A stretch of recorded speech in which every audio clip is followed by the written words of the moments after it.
माता लक्ष्मी जी हमेशा विष्णु जी के पैर क्यों दबाती हैं? रहस्य जानकर आप भी करेंगे ऐसा। माँ लक्ष्मी श्री हरि के चरणों में बैठकर उनके पैर दबाती हैं। इसके पीछे भी एक पौराणिक कथा है जिसका वर्णन हम यहाँ कर रहे हैं।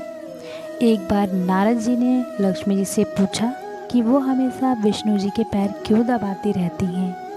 लक्ष्मी जी ने जवाब दिया कि चाहे मनुष्य हो या फिर देवी देवता, ग्रहों के प्रभाव से कोई छूता नहीं रहता है। महिलाओं के हाथ में देवगुरु बृहस्पति का वास होता है तो पुरुषों के पैरों में दैत्य गुरु शुक्राचार्य का। ऐसे में जब भी कोई महिला पुरुष के चरण दबाती है तो देव और दानव का मिलन होता है और इससे धन लाभ का योग बनता है। यही कारण है कि मैं हमेशा श्री हरि के चरण दबाती हूँ।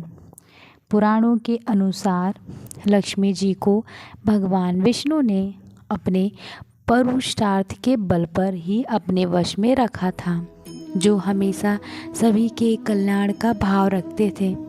जो लक्ष्मी जी विष्णु जी के पास है वो धन और संपत्ति है। श्री हरि इनका उचित उपयोग जानते हैं।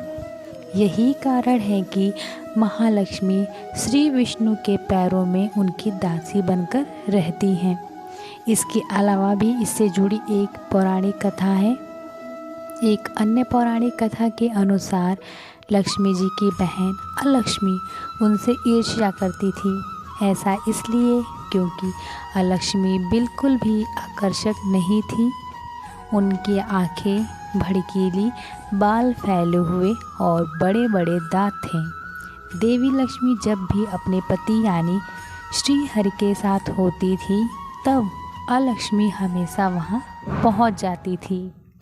यह बर्ताव लक्ष्मी जी को बिल्कुल पसंद नहीं आता था। उन्होंने अलक्ष्मी से कहा कि तुम मुझे और मेरे पति को अकेला क्यों नहीं छोड़ देती। तब अलक्ष्मी ने कहा कि उनकी कोई पूजा नहीं करता है, इसलिए जहाँ भी लक्ष्मी जाएगी वो वहाँ उनके साथ आएंगी। यह सुन देवी लक्ष्मी क्रोधित हो गई और अलक्ष्मी को श्राप दे दिया। उन्होंने कहा कि मृत्यु के देवता तुम्हारे पति हैं।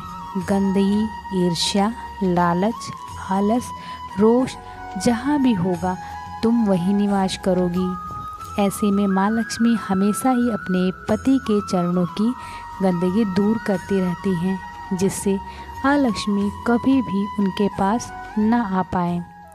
जैसा कि कहा जाता है कि सौभाग्य और दुर्भाग्य एक साथ चलते हैं, ऐसे ही दुर्भाग्य कई बार आपके जीवन में प्रवेश करने के मौके तलाशता रहता है। अलक्ष्मी भी इसी तरह घर के बाहर बैठकर लक्ष्मी के जाने का इंतज़ार करती है।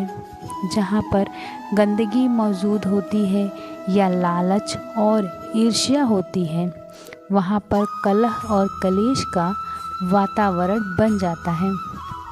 इससे यह संकेत मिलता है कि घर में अलक्ष्मी का प्रवेश हो चुका है। ऐसे में लोगों को माँ लक्ष्मी की पूजा निरंतर करते रहना चाहिए, जिससे अलक्ष्मी घर में प्रवेश ना कर पाए।